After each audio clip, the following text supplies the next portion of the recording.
Trying to get a walk in with the puppy dogs before the heavy rains come in a little bit later. Major, Jenny, Hattie, and Mr. Will, who likes to come outside, has decided to follow along. And guys, don't worry, he is microchipped. He's wearing a collar with a bell on it, so he doesn't, can't sneak up on any of the wildlife. And he's sticking right with us. I mean, we're only a few steps from the house, not too far. But so far, he's sticking with us. He is just such an amazing kitty cat. Couldn't imagine our lives without him. We are now a little bit further from the house.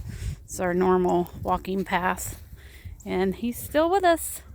He hasn't turned around yet. He gets behind us for a little bit, and then he runs to catch up. Gets ahead of us a little bit, and then he slows down to smell the smells and see if he can find anything he can pounce on. Y'all, I just can't get enough of this. This is the first time he's come for a walk with us. It's actually the first time I've let him stay outside of the camper while I was away. I always make sure that he goes up if I'm going to be away from the camper for any period of time, because I don't want something to grab him.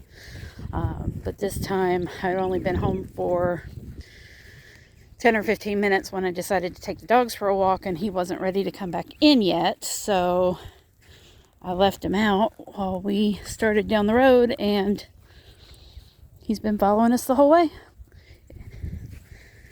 Puppy dogs are happy to be out in cooler weather. They actually prefer to walk in the weather when it's cooler.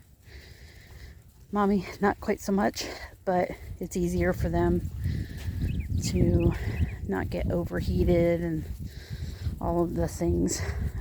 Coming across quite a few, I don't think you can see them, but quite a few deer tracks and a few other canine tracks. We've determined that there are probably at least 2 dogs around here. 2 labs. I've seen 2 labs that run loose. I don't know if they have owners or if they're strays, but we know there are at least 2 out here. For the most part, they stay off our property. They leave our guys alone. They don't bother the chickens or the ducks. But we know they're there, and occasionally I see their paw prints. So another reason to keep this one close by and within sight. But again, today he just wasn't ready to go back in yet, and I knew I was going to be close by, not too far from the property. So here we are. Will the farm cat is now Will the dog walker cat.